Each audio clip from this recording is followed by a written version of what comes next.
Hey guys, what's going on? Carnage Candy here, your source for horror. And I've been wanting to do this video for a while now. And what I want to do is to give you guys a video of some of my tastes that I actually have. Some of my takes. Because not everyone has the same takes. Not everyone has the same takes. So I want to talk about horrible movies, bad horror movies that I absolutely love and enjoys. And I don't mean horror movies that are so bad that they're good or they have like the corny sense. Like there'll be some of that here, but in reality, these are all like most people think these movies are bad. They're overall bad movies, but I, for some god awful reason, love these movies.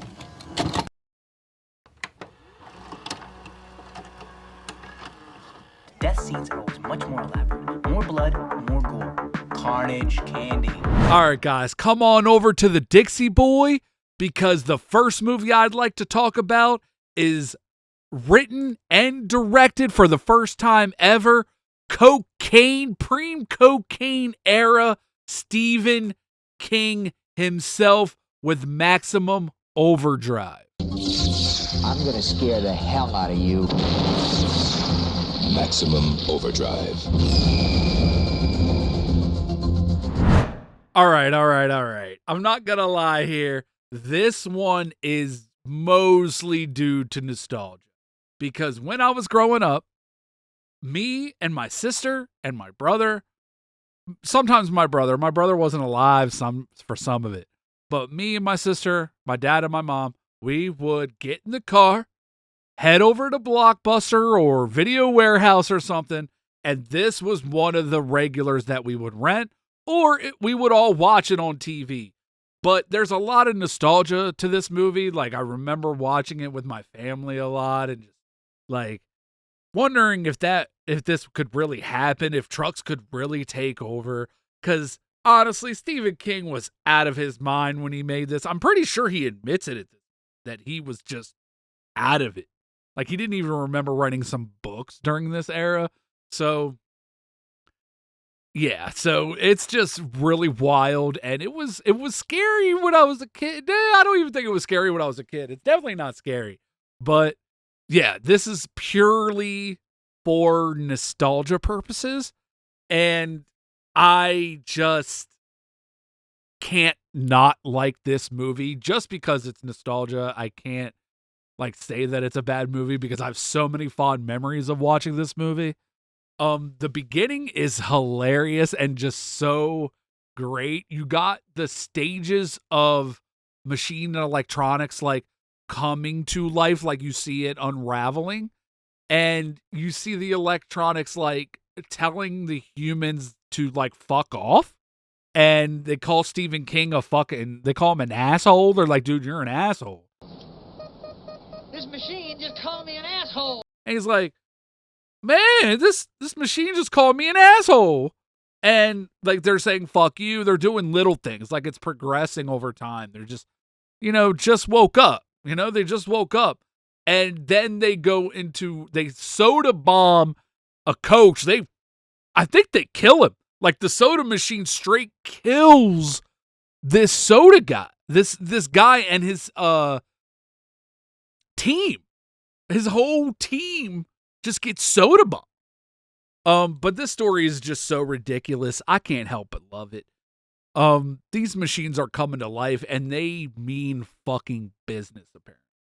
Like, they just mean real business.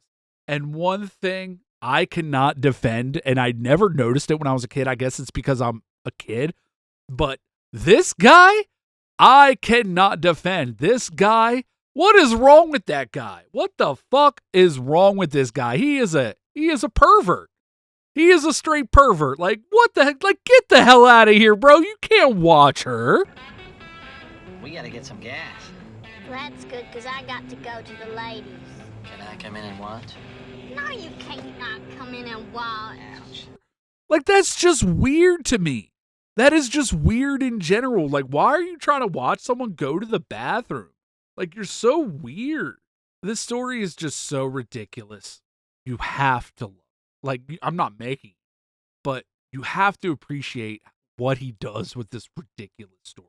Like, cars coming to life, machines coming to life. The knives are attacking waitresses. Like, the lawnmowers fucking with people. Like, it's actually like, you're like, what the hell's going on here, bro? It's kind of weird. And then during the build-up, the background music, the camera angles, it starts feeling like a slasher movie in a way. Like, you get the slasher music, the slasher vibe, and then the women start getting stalked by 18-wheelers, like, duh, duh, duh, type of thing, you know? Like, that kind of thing. It's just great, and I love it. And the middle build-up to where more and more machines come to life is just awesome. Somehow there is actually atmosphere here, and it's kind of funny atmosphere. It's kind of hilarious, and I think it's thanks to that good old, dude, this movie would not be what it was without that primo cocaine AC/DC soundtrack. Can we talk about this soundtrack? This soundtrack is, I don't actually mess with AC/DC. I don't actually like them that much, but I'll listen to them. Like, everyone will listen. Like, it's okay. But here, it's perfect. Like, the cocaine soundtrack. I keep calling it the cocaine soundtrack. The cocaine AC/DC, like, Cocaine is a hell of a drug. So they're in the Dixie Boy. They're being rotated. They get rotated. Like all these you see all these characters, and then they get locked into this truck stop in this Dixie Boy while the trucks and cars and machines start to take over. And they literally get this truck. Stephen King literally got the rights from Marvel, because this is a time where Marvel is struggling.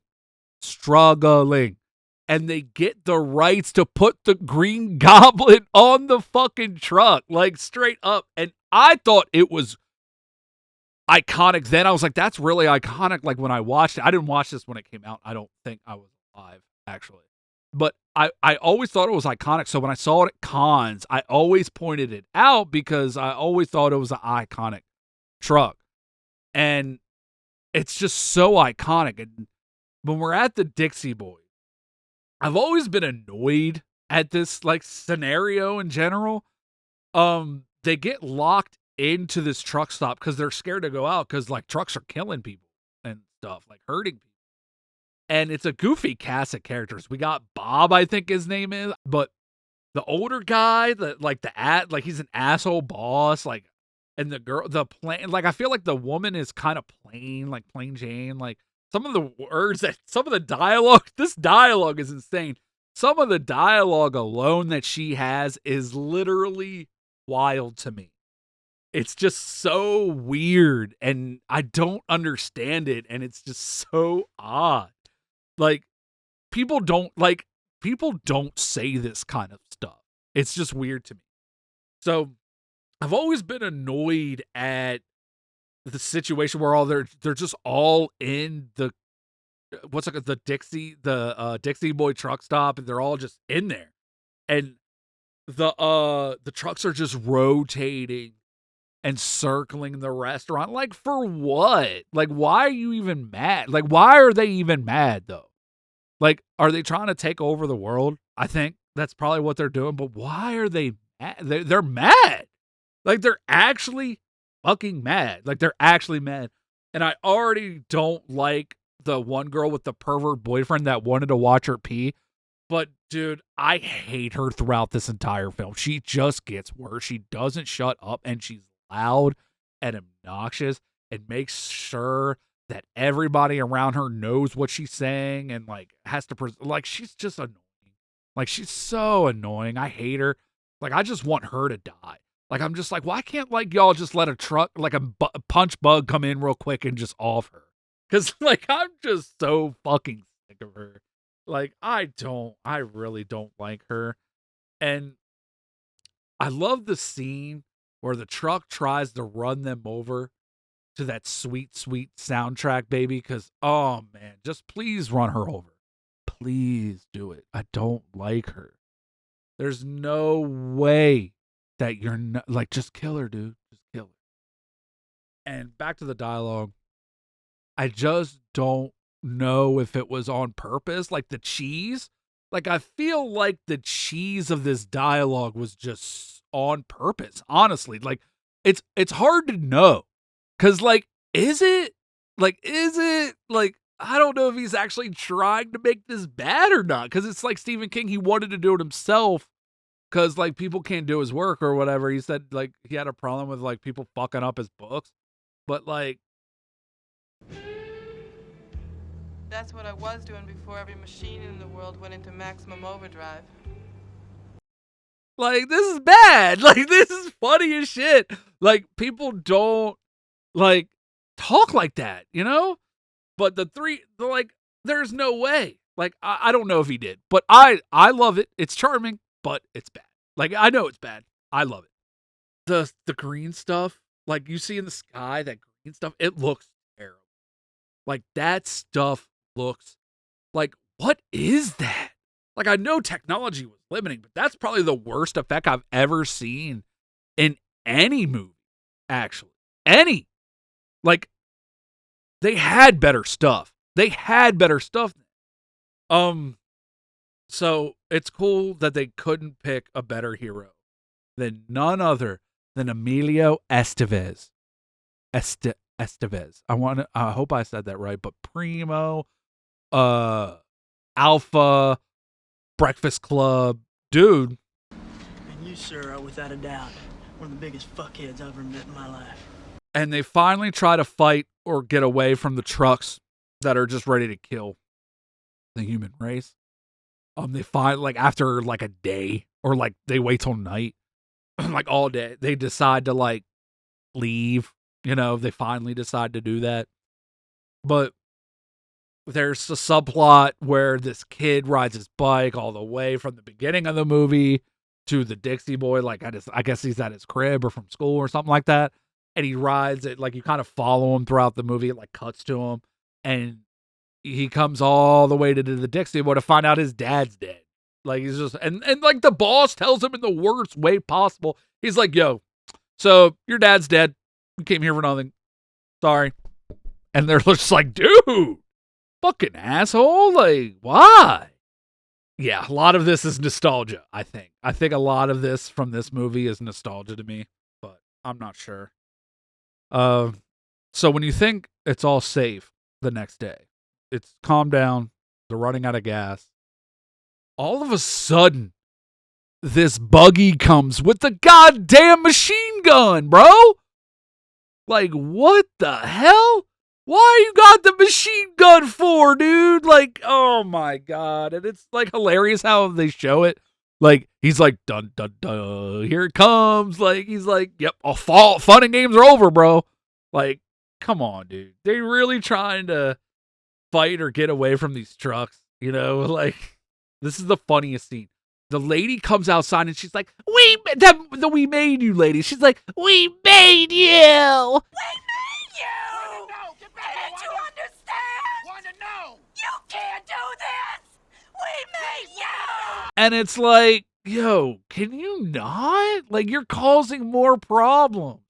She gets gunned down. Thank God. Like, she was annoying as shit. She gets gunned down. I was thinking the same thing. Shout out to the buggy. Like, gunning her down, like, that's great. Like, fuck her, man. But Mr. Breakfast Club decides to go out and negotiate with the machine gun buddy, and the killer Green Goblin, like, negotiate gas with him. I guess that's what's happening.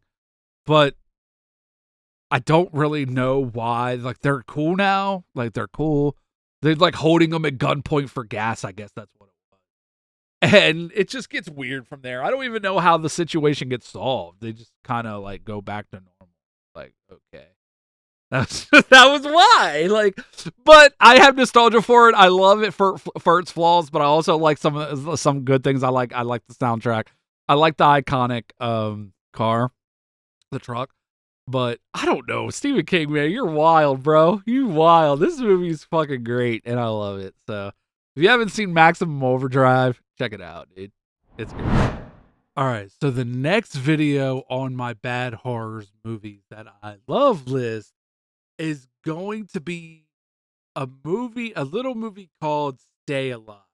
So this movie was made in 2006, and I don't know when the first time I watched it was, but during the time of this movie was being completed, like it was filmed and then it was like being produced and distributed and set for a worldwide release, Disney actually bought the studio that was producing this film. So a lot of this movie got cut. And when this movie got cut, a lot of the stuff that was cut, so you can get the DVD. I have the DVD of the uncut version, of the pre-Disney version of the movie. So with the uncut version, you just get some scenes that don't make sense. So it seems like they shortened the film and took out a lot of the stuff that didn't have to be there, but they also cut the gore, the nudity, and cussing. There wasn't a lot to begin with, but what there was, they completely cut and then put into this worldwide release. So if you've seen this movie but don't have the unrated DVD, you've probably seen the cut. But even the cut version, you don't really miss a lot. You don't miss on a lot of gore, but you miss on some gore. The witch or the demon woman, you miss like a butt scene. Like she's naked at one point at the end. But and you miss out on a lot of the kill stuff because like it will get put to the side or like shut. It like gets cut. A lot of the gore and the kills were cut for this version. But there's a lot of drag in that version. Like there's this weird scene with Abigail. Like Abigail it's when they go to the dude's house to like, cause they like respect that his friend died. So they all want to game with him in honor of his friend. Cause his friend gamed as well. And I've done this before, and not only in honor of people, but just landing it up, dude. This movie set in like one of the best time for gaming, the GameCube, PS2. I was a PC gamer at this time too, so like the Counter-Strike, Half-Life era of gaming, the StarCraft era of gaming, it brings back a lot of memories that I had. So that's probably one of the reasons why I like this game or this movie. I got confused for a second. This movie is because it's a really good time in gaming, and they did a lot of name drops on a lot of slang that we used back then, and it takes me back and makes me feel like I was when I was gaming in that era. But nevertheless, they all go to his house because they feel bad for him, and Abigail, the extra scene, Abigail is peeing. They cut the scene completely out, and he forgets, like, there's like no toilet paper because it's like a house, so that's not like a priority, I guess, to like refill, and gives her toilet paper, and they just keep like, he's just acting awkward around her because I guess they're trying to I don't know why they put October in this movie if they're gonna put this weird relationship between Abigail and Hunch are the redheaded guy that lost his brother, and the hipster girl that also had a friend die because the one girl died in the beginning. And they kind of give them like a romantic thing where he kind of just ditches his girlfriend for her in a weird way, which is just weird to me because his girlfriend dies. October dies. October's the better character. I don't know why he like forgets about her, because she's really gorgeous. She's really protective of her brother, which is really cool. And she's just overall just a better character. We just don't get enough of her. We don't get enough of anything in this movie. Honestly, I feel like this movie was cut. Not even like even the uncut version. I feel like this movie was cut because I wanted more. I really wanted more, and I feel like this movie could have done better. But because of the subject matter and the idea of the premise of a video game, you dying in a survivor horror video game, you dying in real life concept is really cool to me. So I really, really like this movie, and it's set in a time period where gaming was at its prime, for me at least. Like when the internet first started taking off. Stay Alive is really good. All the actors do a great job. The guy that plays Hutch, the girl that plays October, gorgeous. Frankie Muniz is in this movie. He plays like the nerdy guy that like, he's like an ultra nerd. So like he's a super gamer. He studies all the stuff that goes into it, like the visions that people have if they game too much, or like the seizures, and like the in-game, like all the alternate reality mixing in with actual reality thing. He's like the nerdy guy that looks up all this shit. So he's a really cool character.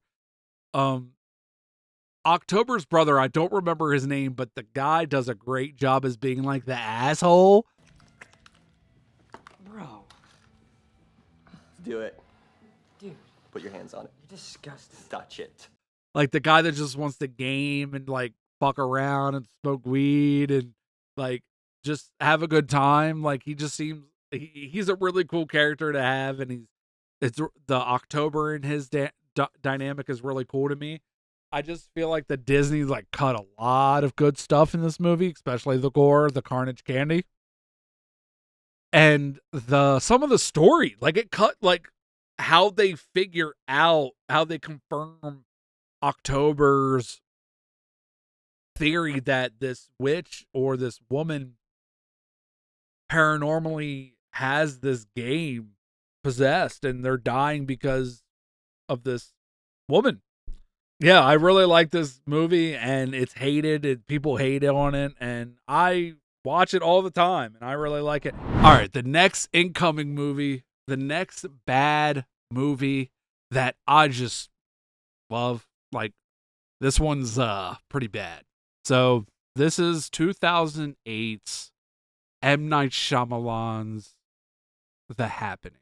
Yes, Mark Wahlberg, Zooey Deschanel is in this movie, and it is not great. But I love this movie. I remember putting it on back in the day, falling asleep to it, loving the concept. So the concept's basically there's this chemical or terrorist attack or something going on that is making people, first they stop, they say some weird shit, and they kill themselves, which is weird.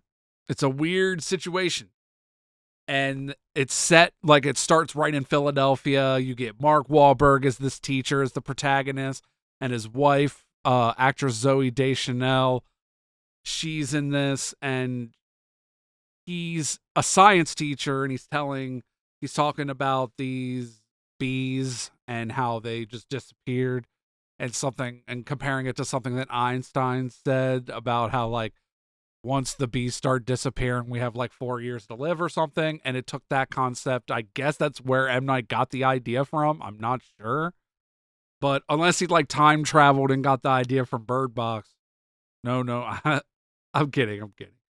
They try to survive, but he also tries to figure out in his head while they're trying to survive, because no one really knows what's going on.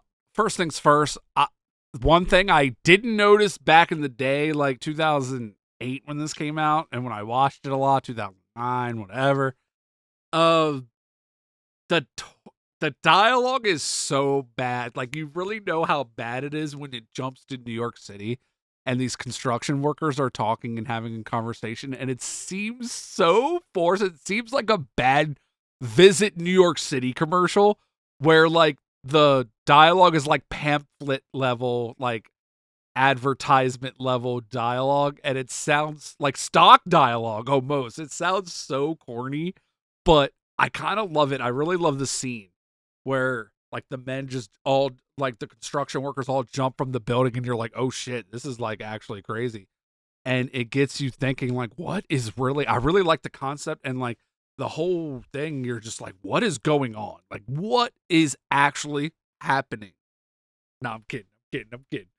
But Mark Wahlberg in this movie, dude. Oh my God. I love him in this movie. It's not his best work, not even close. But I do like him in this movie. I like some of the weird shit that he says, and oh man, some of the funny shit that just comes out of this guy's mouth is just really fucking great to me. Also, who's in this movie is John Leguizamo.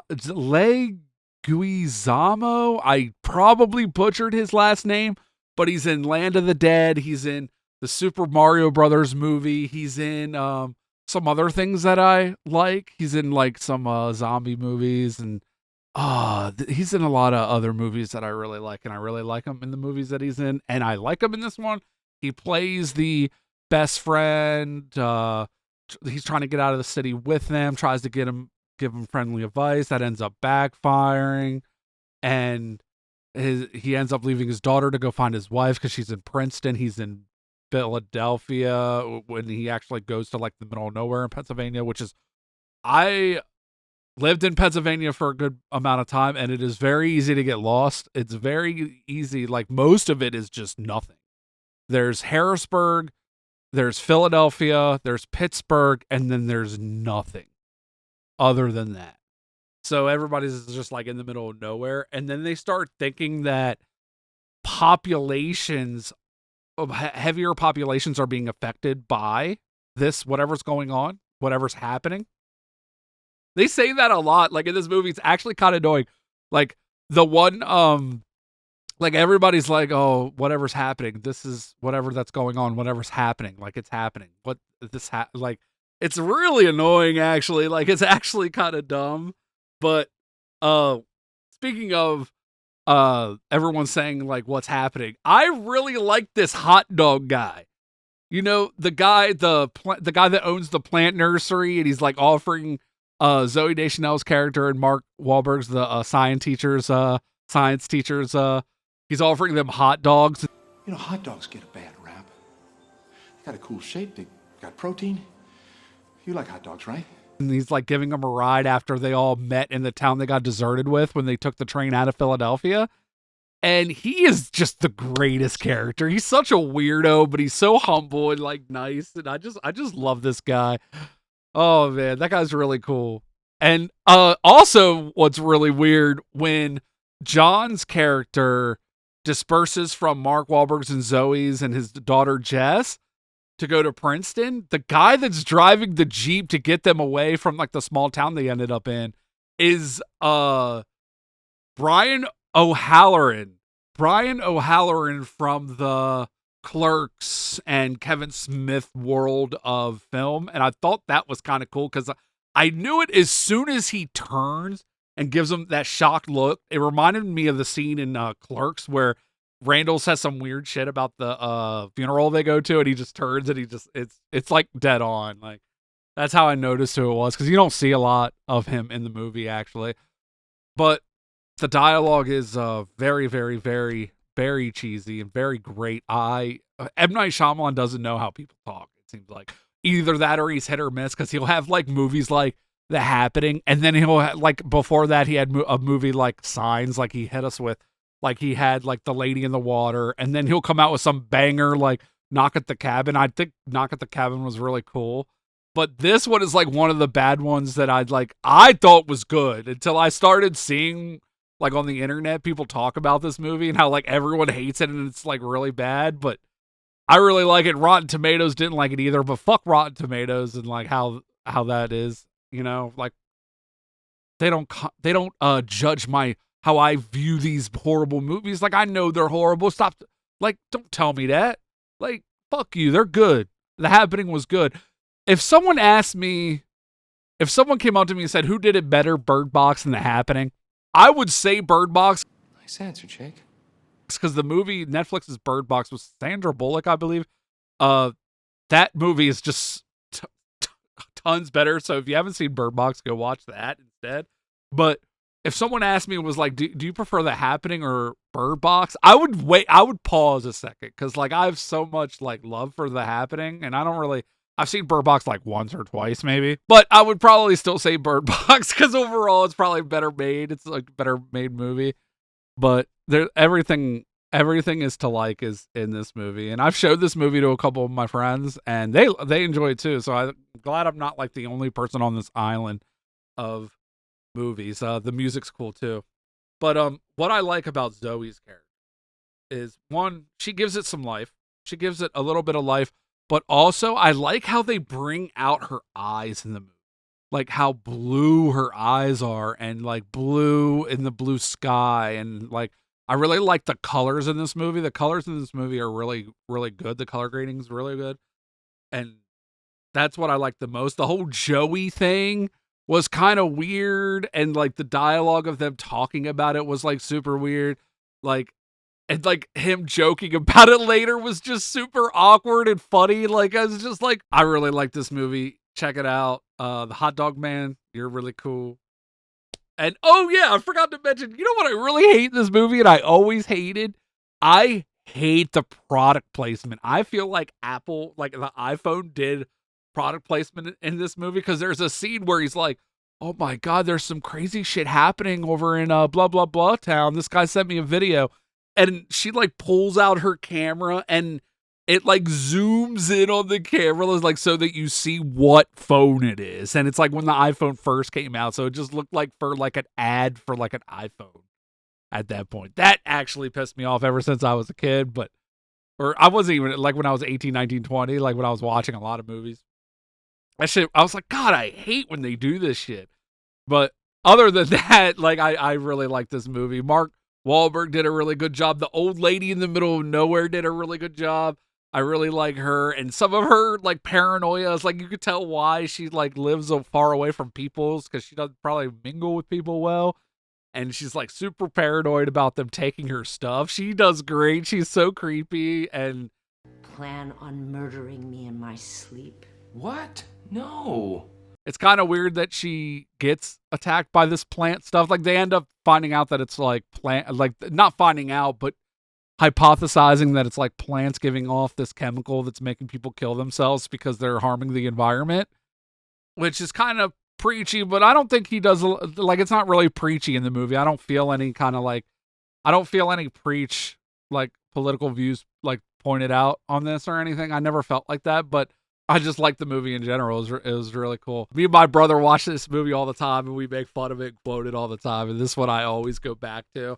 I understand you guys probably hate it and think it's trash, but one man's trash is another man's treasure, and I'm gonna keep this one a treasure. And those were the bad, horrible, no good movies that are critically stinkers that I really, really adore and are close to my heart. If there's any movies that are really bad on Rotten Tomatoes or whatever like that you love, let me know down in the comments, and we can talk about those movies. And hit me with a like while you're at it if you like this horror content, because I'm really trying to build this channel, and I'm trying really hard to do that. So give me a help if you like the content. Until next time, take it easy.